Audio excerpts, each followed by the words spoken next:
Evangelho segundo escreveu Marcos, capítulo 4, do verso 1 ao verso 9, depois do versículo 20. Diz-nos assim, a palavra do Senhor.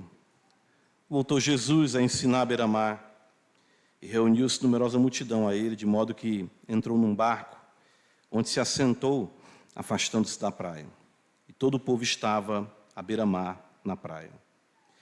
Assim lhes ensinava muitas coisas por parábolas, no decorrer do seu doutrinamento. Ouvi, eis que saiu o semeador a semear, e ao semear uma parte caiu à beira do caminho, e vieram as aves e a comeram. Outra caiu em solo rochoso, onde a terra era pouca, e logo nasceu, visto não ser profunda a terra. Saindo, porém, o sol a queimou, e porque não tinha raiz, secou-se. Outra parte caiu entre os espinhos, e os espinhos cresceram e a sufocaram, e não deu fruto. Outra, enfim, caiu em boa terra, e deu fruto, que vingou e cresceu, produzindo a 30, a 60 e a 100 por um. E acrescentou, quem tem ouvidos para ouvir, ouça. Verso 20, os que foram semeados em boa terra, são aqueles que ouvem a palavra e a recebem, frutificando a 30, a 60 e a 100 por um. Amém. Senhor, nós te agradecemos, Pai, mais uma vez, pelo privilégio de abrirmos as sagradas letras e juntos lermos o Santo Evangelho, com o propósito de aprendermos de Ti. Nos ajuda para que possamos entender a mente do Senhor conforme revelada nas sagradas letras e, de fato, essa palavra nos leve cada vez mais para junto de Ti, porque é a palavra que procede da Tua boca e mediante a qual nós vivemos. Então, abençoa a Tua igreja e nos ajuda essa noite mais uma vez a considerarmos as realidades eternas, ponderarmos as mesmas em nossos corações e, amando-as, possamos vivê-las, Senhor, no poder do Teu Espírito. Ajuda a Tua igreja, nos ajuda, Pai. Sem o Senhor, nós não podemos fazer nada. Jesus, tem misericórdia de nós. Ouve a nossa oração. Pai Celeste, abençoa a Tua igreja. Nós cremos no poder do Espírito Santo e assim oramos, em nome de Jesus. Amém. Irmãos, enfim, podemos dizer, usando a expressão que se encontra na nossa tradução, ou como em outra tradução de outro evangelista, afinal, né, nós chegamos a um quadro mais positivo, podemos dizer assim, da parábola do semeador. Lembra que nós estamos considerando já há algum tempo o Evangelho de Marcos e vendo como o Senhor estava anunciando o Evangelho, e Marcos relata para nós as multidões, não podemos esquecer do contexto, lembra disso? Multidões o seguiam, multidões procuravam ouvir o Senhor, outras interessadas em outras questões, cura, enfim. E o Senhor, diante daquelas multidões, então Ele apresenta essa parábola. Tanto Marcos, Mateus e Lucas registram para nós essa parábola, destacando a dinâmica de como o reino de Deus avança. E nós temos visto que isso se dá pela palavra, pelo ensino, pela pregação. Por isso que o Senhor vai insistir nisso, né? Aprendemos que Deus criou o mundo pela palavra, Ele falou e assim se fez, que todas as coisas são mantidas, sustentadas por Ele pela palavra. Nós somos resgatados pela palavra, a palavra que nos santifica e a palavra que nos glorificará no último dia, quando o Senhor assim o determinar. O fato é que o reino de Deus é o reino do magistério do Espírito Santo, do ensino, podemos dizer da catequese divina, né? Onde Deus está sempre ensinando. Ele é o mestre por excelência. Mas claro, muitos ouvirão, muitos se achegarão, porque o ensino do Evangelho é atraente, o ensino do Evangelho é belo, o ensino do Evangelho é cativante. E muitas pessoas naquele tempo já seguiam o Senhor, mas de fato não lhe pertenciam. Lembra que nós consideramos o Evangelho de João logo depois do milagre nas bodas de Caná, quando muitos creram nele, mas o Senhor Jesus não se dava confiar nos homens, porque ele sabia o que era a natureza humana. No final do capítulo 6 do Evangelho de João também, nós vemos que as multidões que queriam, pouco tempo atrás, proclamá-lo rei por conta da multiplicação dos pães e dos peixes, já o estavam abandonando por conta do ensino. Porque a perseverança no ensino, o compreender a palavra, e essa palavra transformando a vida de homens e de mulheres, é que caracterizará o reino de Deus de fato avançando nos corações. Temos considerado isso durante algumas semanas já. Então nós vimos que a semente caiu à beira do caminho, pessoas que ouvem a palavra, mas a palavra sempre está à margem da sua vida, ela nunca adentra o coração, embora até esteja em alguma camada ou alguma esfera do coração. Nós vimos que outras pessoas recebem a palavra com certa alegria, quando a palavra cai no solo rochoso, cresce logo, mas vindo a tribulação, vindo a angústia, a perseguição, por causa da palavra, abandonam a fé. Outros vimos também, solo ali, comprometido com os espinhos, a palavra até cresce, ela avança mais um pouco, chega até a dar algum fruto que não vinga por conta, vamos dizer, da competição que existe naquele coração. Coração que é tomado pelas riquezas, pelos cuidados dessa vida, um mundanismo que se acentua e sufoca a palavra. E às vezes nós podemos ficar até assim, sim, mas a palavra não vai ter resultado. Ela está tendo sim resultado. Um resultado que é negativo, porém glorifica a Deus, porque o Evangelho também é cheiro de morte para aqueles que se perdem, mas claro, também é cheiro de vida naqueles que se salvam. Alguns poderiam até pensar que o reino de Deus não teria êxito algum. Você vê o Senhor mencionar 3 tipos de solos, e todos eles fracassando. Porém, todos os evangelistas destacam a abundante eficácia da palavra na vida daqueles que são de fato por ela alcançados. Então, todos os evangelhos destacam isso. Enfim, afinal, a semente cai em uma boa terra. E eu quero essa noite, aqui, brevemente com os irmãos, considerar a semente caiu em boa terra, considerar essa boa terra e o que realmente acontece quando a palavra alcança um homem ou uma mulher verdadeiramente. Em primeiro lugar, eu quero que os irmãos vejam comigo aqui um ponto que eu acho muito curioso nessa parábola. O texto diz, no versículo número 8, de Marcos capítulo 4, que a semente caiu em boa terra. Não é? O Evangelho de Lucas, ele vai trazer, no capítulo 8, um acréscimo aqui interessante e que eu acho um tanto complexo. Vou explicar aos irmãos por quê. Veja que está em Lucas capítulo 8, um texto paralelo da parábola, quando ele diz, no verso 15, já explicando também a parábola, e a semente ao cair em boa terra. Lucas diz assim: a que caiu na boa terra são os que, tendo ouvido de bom e reto coração. Como isso é possível? Vamos entender aqui, primariamente, que essas pessoas não são crentes. Já pararam para pensar nisso? Nós temos uma terra boa que ainda não recebeu a palavra germinando em seu coração, mas ela já é uma terra boa. Como pode isso? Nós sabemos, de acordo com o profeta Jeremias, capítulo 17, versículo 9, que o coração do homem é enganoso, e o que mais? Desesperadamente corrupto. De acordo com o Evangelho de Mateus, capítulo 15, verso 19, o Senhor Jesus fala que do coração procedem apenas maus desígnios, adultérios, furtos, roubos, blasfêmias, incredulidade. Como pode um coração ser bom? Como pode uma terra ser, aqui no caso do coração, boa e reta? Nós sabemos que se o coração do homem for entregue a si mesmo, o coração do homem sempre será indiferente, como nós vimos na semente que caiu à beira do caminho. Sempre ele será endurecido, como nós vimos naquele que caiu no solo rochoso, que tinha ali era pedra, e sempre será dividido.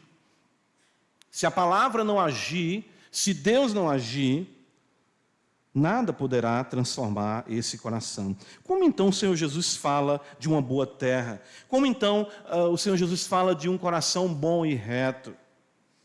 E aqui, irmãos, acontece algo muito maravilhoso, que aqui eu concordo com o doutor Martin Lloyd Jones, quando ele estava tratando das doutrinas do Evangelho e falando de como se dá a nossa salvação. O que nós observamos é que a obra onipotente da graça e o poder de Deus está em ação ao preparar o coração para receber a semente e de fato frutificar. Nós somos regenerados pela palavra, mas o que nós vemos é que Deus já prepara aquele coração, já olha para aquele homem, já olha para aquela mulher e diz, como disse ali para Lázaro, vive. Ou seja, a semelhança daquele, como a parábola que Ezequiel conta, daquela criança que estava envolta, praticamente morta ali, lançada no campo, o Senhor passou por ela e disse vive, e ela passou a viver. A obra da regeneração, a obra da graça, a obra poderosa, alcança o coração, prepara o coração, para que aquela pessoa então possa ouvir a palavra e entender o que Deus está falando para ela. Interessante isso, porque isso nós podemos constatar na nossa vida como cristãos. Ou seja, o Senhor sempre esteve no encalço daqueles que lhe pertencem. O Senhor sempre esteve nas capturas daqueles que são eleitos por Ele desde a fundação do mundo. Então Ele prepara o momento, a hora, a circunstância, para que quando aquele homem, aquela mulher ouvirem a palavra possa frutificar naquele coração. Quando se dá essa obra. Por isso no Evangelho de João, capítulo 3, veja o que está escrito. Olha como Jesus fala isso acerca do novo nascimento. Com Nicodemos, ele diz assim, Jesus fala, a partir do verso 3, ele diz, em verdade te digo que se alguém não nascer de novo, não pode ver o reino de Deus. Perguntou-lhe Nicodemos, como pode um homem nascer sendo velho? Pode porventura voltar a entrar no ventre materno, nascer segunda vez? Respondeu-lhe Jesus, em verdade te digo, quem não nascer da água e do Espírito, não pode entrar no reino de Deus. O que é nascido da carne é carne, o que é nascido do Espírito é Espírito. Não te admire de eu te dizer, importa-vos nascer de novo. O vento sopra onde quer, ouve-se a sua voz, mas não sabe de onde vem nem para onde vai. Assim é todo aquele que é nascido do Espírito. É um milagre sobrenatural, é uma graça não previsível da nossa parte, nem de parte de homem algum. O fato é que Deus faz o homem nascer de novo, ouvir a sua palavra, entender e ser uma nova criatura. É uma obra onipotente que prepara o coração, é uma obra onipotente que vence o coração, quebra a dureza do coração, arranca os espinhos, feita pelo próprio Deus, para que a palavra possa ali encontrar morada. Interessante que, no contexto do ensino, vamos dizer, arminiano, né? A ideia de que eu vou fazer por onde alcançar isso, vou dar o primeiro passo. Pelo contrário, é o Espírito quem vem, soberanamente, age no coração do homem e da mulher e prepara-os para que de fato possam ser novas criaturas em Cristo Jesus. A diferença, então, é feita pelo próprio Deus. Se o Senhor Deus não operasse, se o Senhor Deus não agisse, nenhum de nós estaríamos aqui, nunca teríamos um resultado positivo. Por isso que Jeremias vai dizer no capítulo 31, os irmãos conhecem bem o texto, Jeremias capítulo 31, o profeta diz para nós, de forma muito terna, o Senhor fala, quando ele assim se expressa, versículo 3, de longe se me deixou ver o Senhor, dizendo, com amor eterno eu te amei, por isso com benignidade te atraí.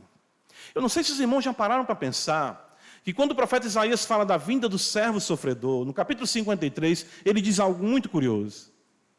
O texto sagrado diz assim, todos nós nos desviávamos como que? Ovelhas. Interessante isso. A nossa natureza, desde a eternidade, é uma natureza de ovelha. Desde toda a eternidade, Deus estabeleceu que esses homens e mulheres amados por Ele, haveriam no momento certo de ouvir a palavra, crer no Senhor e viver para a glória e o louvor do seu nome. Então, o que nós temos que entender aqui, que nós estamos numa assembleia aqui, dezenas, até de centenas de pessoas aqui reunidas, e pessoas adentram aqui, e a questão da salvação não está em como aquela pessoa se encontra naquele dia, ou se o seu coração está disposto ou não. Pelo contrário, é Deus que dispõe o coração. É Deus que inclina o coração. É Deus que faz com que os homens e as mulheres possam, de fato, ouvir a palavra, crer no Santo Evangelho. Tiago, capítulo 1, abre comigo a Escritura. Você vai observar, então, o que acontece naquilo que o Senhor conta de forma parabólica, podemos dizer assim, né, com a parábola. Ele vai dizer aqui como se dá isso, Tiago, uma forma aqui didática. Ele diz assim, Tiago, capítulo 1, veja. Verso 16. Não vos enganeis, meus amados irmãos. Toda boa dádiva e todo dom perfeito são lá do alto, descendo do Pai das luzes, em quem não pode existir variação ou sombra de mudança. Toda dádiva, todo dom perfeito é de cima, não é de baixo, não é cá da terra. E ele continua dizendo, pois segundo o seu querer, não foi segundo o meu querer, não é segundo o seu querer, é segundo o querer de Deus. Ele nos gerou pela palavra da verdade, para que fôssemos como que primícias das suas criaturas.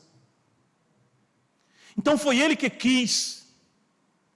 Se Ele não tivesse assim disposto o seu coração, você jamais teria disposto o seu.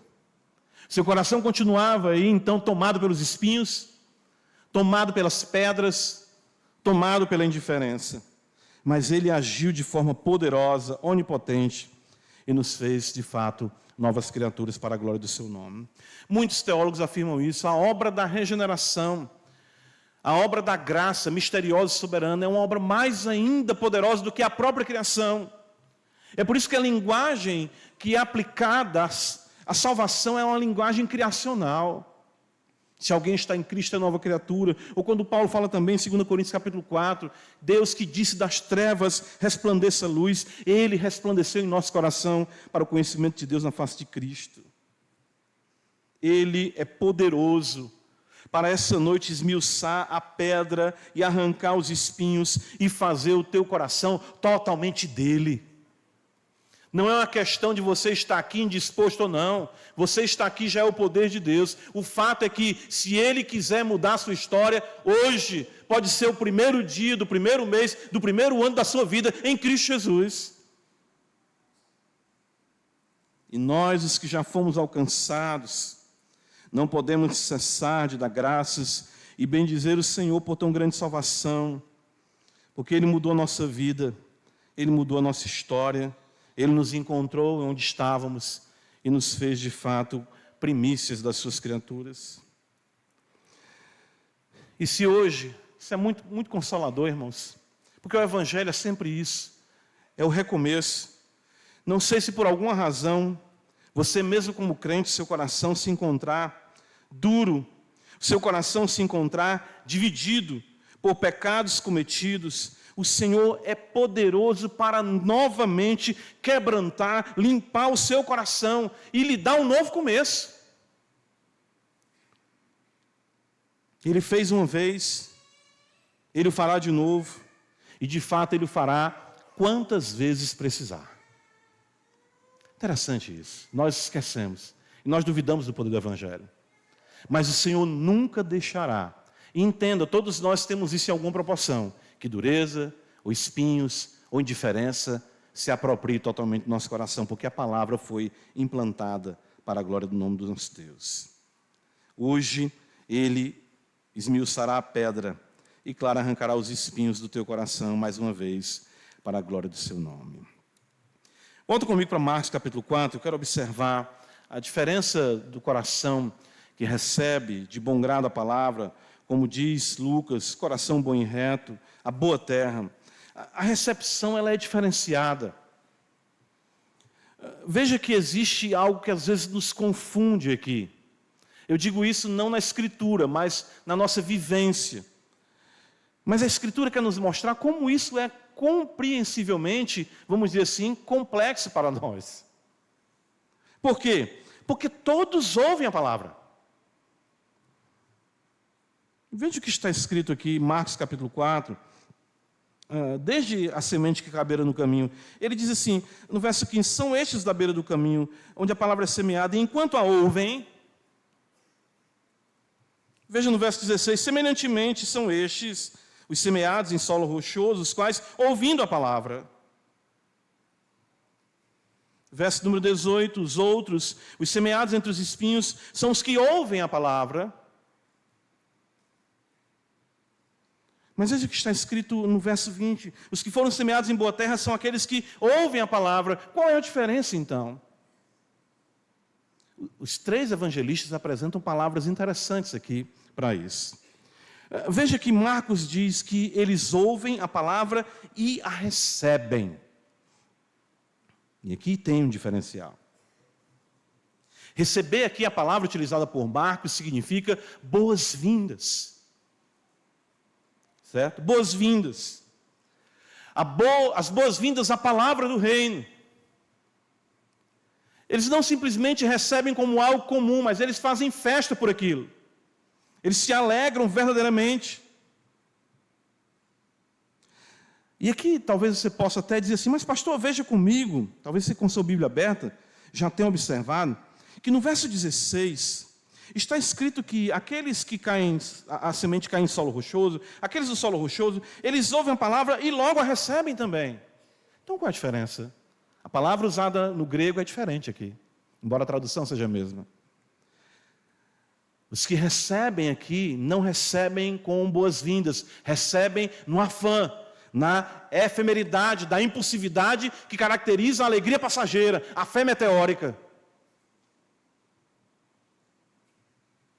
Porém, a palavra utilizada por Marcos na boa terra, as pessoas estão entendendo quem está chegando ali.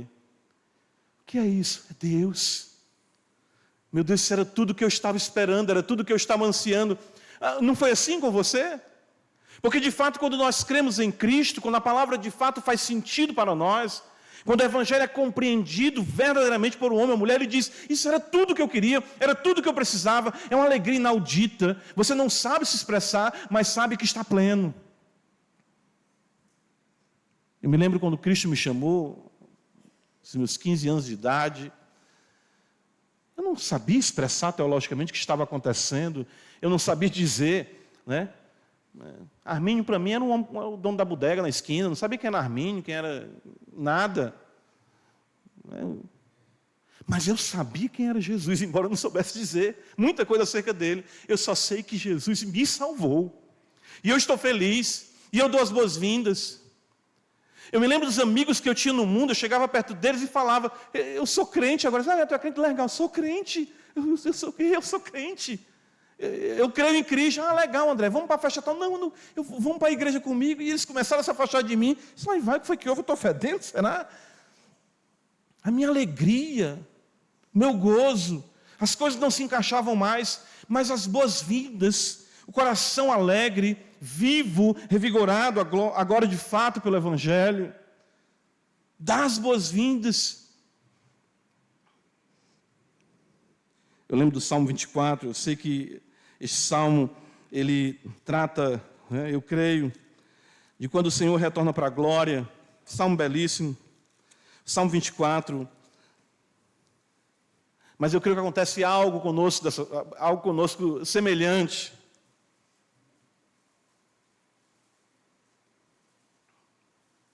Salmo 24.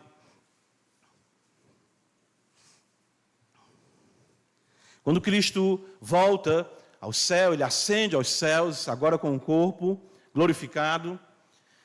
E pense comigo aqui agora, verso de número 7. Levantai, ó portas, as vossas cabeças, levantai-vos, ó portais eternos, para que entre o Rei da Glória. Quem é o Rei da Glória? O Senhor forte e poderoso, o Senhor poderoso nas batalhas.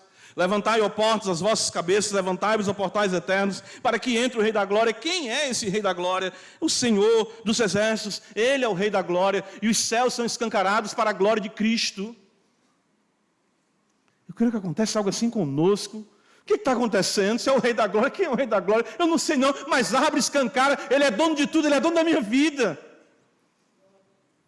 Ele é dono, chegou o rei, chegou o dono da casa, chegou aquilo que faltava, aquele que faltava, o amado da minha alma. Eu amava, não sabia de fato quem ele era, mas eu já o amava.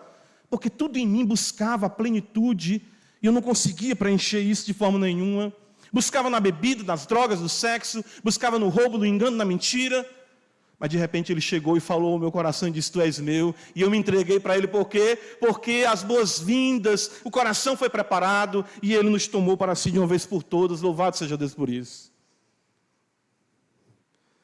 Mateus, capítulo 13, ele usa outra palavra interessante.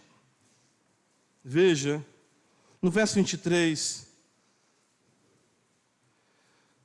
o texto diz assim: mas o que foi semeado em boa terra, Mateus 13, 23, é o que ouve a palavra e a compreende. Lembra, Marcos fala recebe, Mateus fala compreende. Coisa maravilhosa isso. Ou seja, eles discernem o significado, eles consideram, analisam, a palavra tem peso, embora eles não saibam se expressar. Talvez não saibam, a maioria não sabe. Como é que a mulher samaritana falou de Jesus? Vocês lembram? Em Sicar, ali, quando ela volta ali para a cidade. Jesus fala com ela, ganha o coração dela. Ela chega e diz assim: olha, venham ver um homem que sabe tudo de mim. Eu só sei que ele sabe que eu sei. Né? E eu só sei que foi assim. Eu não sei. Venham ver. Mas eu estou entendendo tudo. Há uma compreensão. O homem e a mulher de fato regenerados enxergam Deus, mundo, pecado, Cristo, igreja, tudo um cabedal de informações gloriosas que, embora não precisamente delineadas teologicamente, mas eles compreendem as coisas. É por isso que o evangelho não é uma questão de inteligência, o evangelho é uma questão de revelação. Por isso que é a irmã mais simples. É por isso que o irmão diz: eu amo Jesus. Ele entende de fato Jesus mais do que qualquer pessoa que estudou teologia e que não conhece a Cristo. Compreende. É a verdade. É a glória do evangelho. Essa semana lá em casa, minha esposa, a irmã Helene, ali já estava vendo um documentário. E toda vez que eu passava, eu chorava. Mulheres simples, né? Pautado naquele texto, né? A fé que habitou em tua mãe Eunice, em tua avó, Lloyd. Ou seja, mulheres. E eu vi aquilo ali e eu falei assim para a Lídia: foram essas mulheres que foram importantes na minha vida, senhoras, mulheres, sabe, dos seus 60, 70 anos, que eu ouvia, quando elas falavam o nome de Jesus, as cordas do meu coração vibravam. E quando elas diziam: olha, a oração é tudo, eu já começava a chorar, porque eu sabia, eu vi aquilo ali, eu entendi, eu sei que essas irmãs entendem, eu sei que essas pessoas entendem, é isso que caracteriza a boa terra, o bom coração, uma compreensão profunda, uma relação com Deus.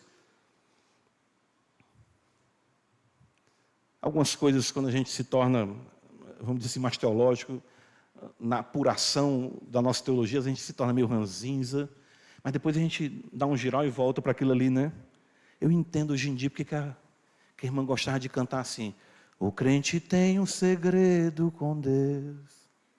Lembra? O irmão Miguel lembra desse aí, irmão Miguel? O crente tem um segredo com Deus. Tem um negócio diferente ali. Depois dá um Google aí, isso é antigo, né? Tem um segredo. Tem um segredo, é diferente, ele compreende as coisas. Usando a linguagem paulina, 1 Coríntios 2, ele discerne tudo e ninguém de fato entende ele. Ele compreende todas as coisas.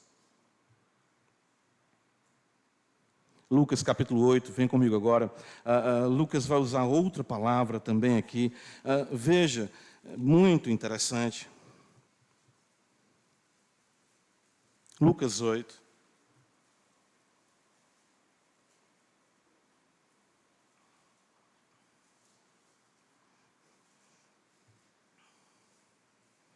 Versículo de número 15. a que caiu na boa terra, são os que, tendo ouvido de bom e reto o coração, retém a palavra. Que beleza. Lembra? Recebe, né? Compreende, e o que mais? Retém. E a palavra aqui significa agarrar, segurar firme, amarrar, deter, tomar posse.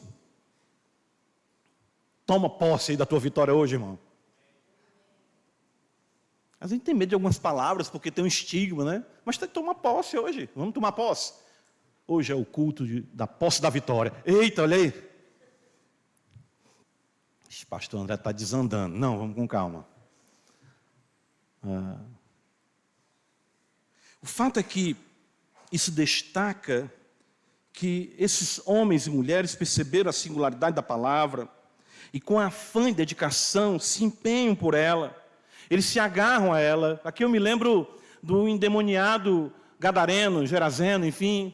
É muito lindo aquilo. Jesus liberta aquele homem, né?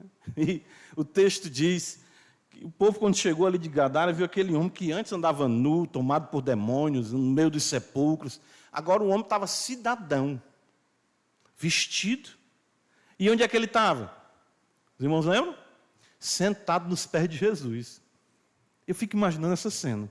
Jesus não dava um passo para lá, ele, né? Vinha para cá e ele... O crente não quer sair de perto do mestre. Ele agarra. Ele agarra. A semelhança de Jacó, quando vê a escada, e a escada de Jacó aponta para Cristo, está escrito no Evangelho de João isso. Os anjos de Deus subindo e descendo foi uma visão que Jacó teve acerca de Cristo. E mais à frente nós vemos que Jacó é aquele homem que luta com Deus, se agarra com ele e diz, eu não te deixarei. E é interessante porque isso está dentro do contexto que Jacó ouviu do Senhor, o Senhor falou para ele, lembra da promessa, eu não te largarei. O fato de nós não largarmos o Senhor é porque Ele nos tomou para si. Agarram os que foram agarrados, retém os que foram retidos, tomam posse os que foram possuídos, porque pertence ao Senhor. Ouve e retém. Fato é que o Evangelho é bem recebido, ele é compreendido e ele é abraçado por aqueles que experimentam eficazmente o seu poder. Eu pergunto, a festa no seu coração com essa mensagem? A compreensão e discernimento do seu poder e de sua mensagem? Há empenho e dedicação em se apropriar dessa verdade bendita? Essas são ações iniciais e permanentes que caracterizam a boa terra. Volta comigo para Marcos capítulo 4. Existe outra observação que quero aqui considerar com os irmãos. A terra ela é boa porque Deus agiu nela. E nós vemos que a terra boa ela se caracteriza por uma recepção diferenciada, com boas-vindas, com compreensão, né? E com reter da palavra. E o que acontece diante disso? Veja, está escrito assim, tanto no verso 8 como no verso 20 diz, outra, enfim, Marcos 4, 8, caiu em boa terra e deu fruto, que vingou e cresceu, produzindo a 30, a 60 e a 100 por um. Verso 20 diz que os que foram semeados em boa terra são aqueles que ouvem a palavra e a recebem, frutificando a 30, a 60 e a 100 por um. Isso é muito interessante. Primeiro, uma colheita em que um homem tivesse o retorno de 10 por 1 era uma colheita maravilhosa já. A expectativa era de 7 a 10 por 1, e isso sendo uma colheita boa. Uma colheita de 30, 60 e 100 por 1 era sinal evidente de uma ação da graça, um milagre de Deus. Mas observa comigo, Marcos 4 diz assim, Mateus, vê como é que Mateus diz aqui. Mateus diz assim, verso 8, ele fala, outra enfim, Mateus 13, 8, outra enfim caiu em boa terra e deu fruto a 100, a 60 e a 30 por um. Nós temos aqui, Marcos fala de uma crescente, 30, 60 e 100 por um. Mateus fala de uma, vamos dizer, decrescente, 100, 60, 30 por um. O que é que Lucas faz? Veja, capítulo 8. Lucas é bem peculiar, ele vai dizer assim, olha o que está escrito aí. No verso 8 de Lucas, outra afinal caiu em boa terra, cresceu e produziu 100 por um. E Lucas diz outra coisa interessante no verso 15, que eu creio que norteia a nossa compreensão dessa variação utilizada pelos evangelistas. Ele vai dizer no verso 15, veja, estes, no final do versículo, frutificam com perseverança. É muito lindo isso. Ou seja, há uma constância, há uma coerência na vida do que foi verdadeiramente alcançado pela palavra. Ele não frutifica abundantemente apenas no começo, e depois sua vida se caracteriza pela escassez, não. Pelo contrário, sua relação orgânica com Cristo faz produzir com abundância.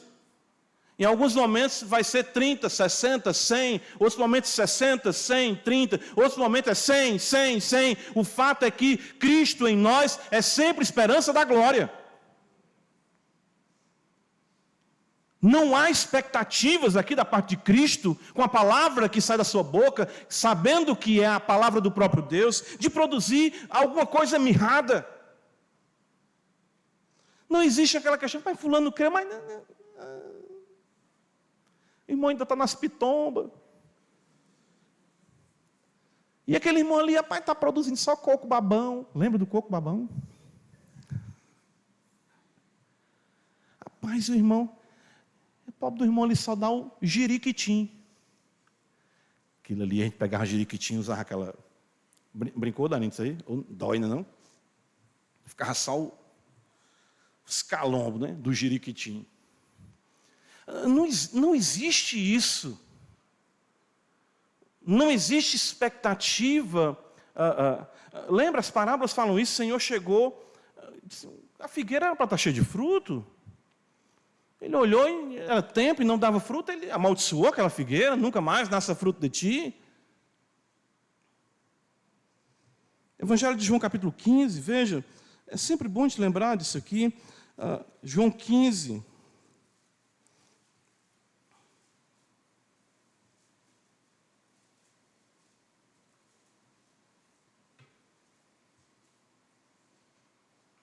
Está escrito, eu sou a videira verdadeira.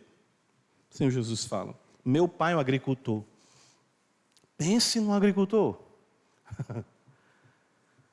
Olha, Jesus já ser a videira, já é muita coisa. E ainda ter o pai como agricultor, pense. Todo ramo que estando em mim não der fruto, ele corta. Quer dizer, existem pessoas que estão em Cristo. Eu creio que isso se aplica muito ao que nós estamos vendo desses tipos de solos aqui, que ouvem a palavra, recebem com alegria, ouvem a palavra, né? Parece que vai, mas não vai. E todo o que dá fruto limpa para que produza o quê? Mais fruto ainda. Vós já estáis limpos pela palavra que vos tenho falado. Permanecei em mim, e eu permanecerei em vós. Como não pode um ramo produzir fruto de si mesmo, se não permanecer na videira, assim nem vós o podeis dar, se não permanecerdes em mim. Eu sou a videira, vós os ramos. Quem permanece em mim e eu nele, esse dá o quê? Muito fruto. 30, 60, 100 por um. 60, aliás, 100, 60, 30 por um. 100 por um.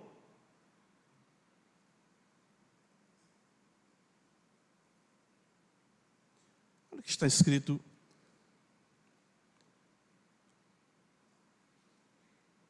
Se alguém permanecer em mim, verso 6. Se alguém não permanecer em mim, será lançado fora, a semelhança do ramo, e secará. E o apanham, lançam no fogo e a queimam. se permanecerdes em mim, e as minhas palavras permanecerem em vós, pedireis o que quiserdes, e vos será feito. Nisto é glorificado meu Pai, em que deis, o que está escrito aí? Muito fruto. E assim vos tornareis meus discípulos. É por isso que a linguagem em Marcos, Mateus e Lucas é abundante. 30, 60, 100, 100, 60, 30, 100 por um. Irmãos, é a palavra de Deus. É Deus agindo em nós. O grande problema, é que talvez possa surgir no seu pensamento aí, é dizer, poxa, mas eu frutifico tão pouco. Aí vai depender, né, do que você entende por frutificar. Frutificar não caracteriza uma questão apenas de funções ou atividades eclesiásticas. Nós já falamos sobre isso aqui muitas vezes na igreja. O que nós observamos desse frutificar é um caráter transformado, expresso na Escritura como fruto do Espírito, ou seja, a natureza divina em nós, que nos conforma à imagem de Cristo. Paulo nos ajuda a entender o que é esse fruto. Gálatas capítulo 5, veja o que está escrito, os irmãos conhecem bem o texto. Paulo vai dizer, Gálatas 5,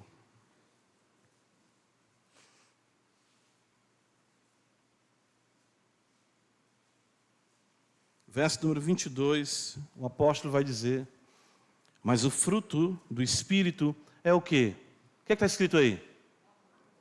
Vamos lá, a igreja pode ler. O que está escrito? O que mais? Na sequência. O que mais? Na sequência. O que mais? Na sequência. Prossigam. O que mais? Isso é o fruto do Espírito. É aí que vem 30, 60, 100, 100 por um. É por isso que é um equívoco as igrejas considerarem os crentes pelos dons. Dons são importantes para o serviço dos santos, mas o serviço dos santos acontece de forma pontual. Domingo estamos aqui, quarta-feira alguns estarão aqui, mas na semana é que nós vamos frutificar cada vez mais amor, alegria, paz, longanimidade, benignidade, bondade, fidelidade, mansidão e domínio próprio. Nisso o Pai é glorificado, caráter transformado, homens e mulheres vivendo para a glória do Senhor. Você não tem que ser o maior missionário da história, você não tem que ser o maior pregador da história, você não tem que, enfim, plantar 50 igrejas. Se Deus lhe chamar, amém. Se Deus te fizer missionário, pregador, se Deus te fizer compositora de hinos, enfim, se Deus quiser fazer você assim, Ele o fará. Mas o fato de você viver a vida comum do lar, com o caráter de Cristo, isso glorifica o Pai. Nisso meu Pai é glorificado. Longe de ações momentosas e pontuais que muitos buscam como ações espetaculares, feitas em nome de Deus, nós vemos aqui a cadência do reino, constante e abundante em uma vida de fato transformada.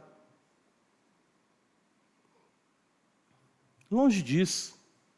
Eu lembro, logo no começo da minha caminhada, sofri demais com isso. Os irmãos vão lembrar aqui. Tem um livro que, eu acho que era o tom do livro e a maneira como a gente foi apresentado o livro. Eu li um livro na década de 90, o nome do livro, Heróis da Fé. Vamos lembrar aí, né? Circulou muito. Lembra? Orlando Boyer, acho que é o autor. Não estou dizendo em si que o livro era ruim, apesar de ter alguns equívocos ali, históricos até. Mas o livro apresentava, eu acho que era 20 homens de Deus que mudaram o mundo. E você lia aquele livro, você dizia, eu não dou nem um chegadinho, isso aqui não... Aí começava, aí o livro relatava, Charles Finney, com as suas devidas reservas, né? Chegou numa fábrica, e as mulheres estavam ali trabalhando, os homens, e aí diz que Charles Finney chegou na fábrica e disse, precisamos falar de Deus. Aí todo mundo desligou as máquinas, começaram a cair de joelhos chorando. Aí eu chegava nos cantos, vamos falar de Deus, não acontecia nada. Eu disse, rapaz, eu estou fraco, está ruim. Eu queria ser daquele jeito. Jerônimo Savonarola, eram os nomes, eu lembro, tinha lá. Lutero e tal, tudo. Aí eu disse, meu Deus, o que é que eu faço? Não está dando certo. E não conseguia ver essa realidade do Evangelho aplicada, plasmada na vida, no dia a dia, no fruto do Espírito. Efésios capítulo 3, veja, o apóstolo Paulo vai nos apresentar o que eu creio que é muito importante compreendermos aqui nessa frutificação. Nós aprendemos aqui que todos frutificarão, mas que nem todos darão frutos na mesma proporção. Também isso é importante considerar aqui. Sempre será abundante. Mas tem gente que vai, né? Tem mais. O que isso nos ensina? Que é uma gradação que distingue, sim, os santos, porém não para abatimento de um, ou inveja de outro, ou para trazer algum tipo de ciúme. Mas olha o que aqui Paulo diz em Efésios capítulo 3, ele diz assim, a partir do verso 8, olha o que está escrito. Ele diz assim, a mim, o menor de todos os santos. Olha como é que Paulo se coloca. Me foi dada esta graça de pregar aos gentios o evangelho das insondáveis riquezas de Cristo e manifestar qual seja a dispensação do mistério desde os séculos oculto em Deus, que criou todas as coisas. Para quê? Qual o propósito disso tudo? Veja, para que, pela igreja, a multiforme sabedoria de Deus se torne agora conhecida dos principados e potestades dos lugares celestiais. Então, essa variedade, essa gradação, ela destaca a multiforme sabedoria de Deus. Deus quer mostrar como Ele age em cada um. Uns mais fracos, outros mais fortes, uns menores, outros mais tímidos, outros receosos. Ou seja, a graça de Deus vai operando, mas de fato fazendo com que cada um frutifique para a glória do seu nome. O fato é que todos serão surpreendentes e exuberantes na graça superabundante do Evangelho. É isso. Que beleza isso. Produziu 30, 60 e a 100 por um. Então, o recebimento da mensagem, o resultado dessa frutificação maravilhosa. A palavra atingiu verdadeiramente você? Você pode saber isso, identificar. Isso é perceptível pela abundância da graça na sua vida, que a cada dia o transforma e o faz crescer para a glória de Deus. Não é porque você tem que se tornar alguém grande, alguém de visibilidade na internet, tem que escrever um livro, não é? Às vezes as pessoas chegam para mim assim, pastor, se eu pensar em escrever um livro, eu não, tem tanto livro ainda aí para ler, né? Não dá para mim, não é meu chamado isso aí, não é meu chamado. Rapaz, às vezes como as pessoas se equivocam quanto a isso. Você tem que observar a cadência da seiva divina, o Espírito Santo, levando o seu coração ao compasso do coração de Cristo. Amar a Deus, amar a palavra, amar uma vida de oração, ser um bom marido, ser uma boa esposa, ser um bom pai, uma boa mãe, um bom filho. Seja honesto, seja decente, seja útil. Reflita o Evangelho, como diz Paulo, brilhe como luzeiro nesse mundo de trevas. É assim que se dá com você. Então você de fato está conectado a Cristo, a planta dileta do Pai. Ele disse sua videira verdadeira. Você pode ouvir isso e dizer, pastor, mas até hoje eu me sinto infrutífero. Isso também pode acontecer. Mas eu lhe trago também boas novas de grande alegria. O pai que é o agricultor pode mudar a tua história hoje e acabar com a esterilidade em tua vida. Fazer você frutificar muito para a glória de Deus. Eu quero concluir apenas citando que o Senhor aqui fala e é registrado pelos 3 evangelistas no final de todas as parábolas, aliás, do registro da parábola do semeador em todos os 3 evangelhos. Marcos 4, versículo 9. O Senhor acrescenta: quem tem ouvidos para ouvir, ouça. Com que solo você se identifica? Uma boa terra? A obra onipotente da graça alcançou o seu coração? Você recebe a palavra com alegria e frutifica com abundância? O fato é que a palavra do Senhor sempre será eficaz para o que Ele a designou. Mas, mais uma vez, eu repito, quem tem ouvidos para ouvir, ouça. Deus abençoe sua igreja. Amém. Pai Celeste, nós louvamos o Senhor porque o Senhor é bom e a tua misericórdia dura para sempre. Senhor, que nossas vidas de fato possam estar, ó Deus bendito, conectadas a Ti, ramos na videira. De fato, a Tua palavra possa frutificar abundantemente em nossas vidas. Que essa seja uma colheita maravilhosa de caráter transformado para a glória do nome do Senhor. Ajuda, Senhor.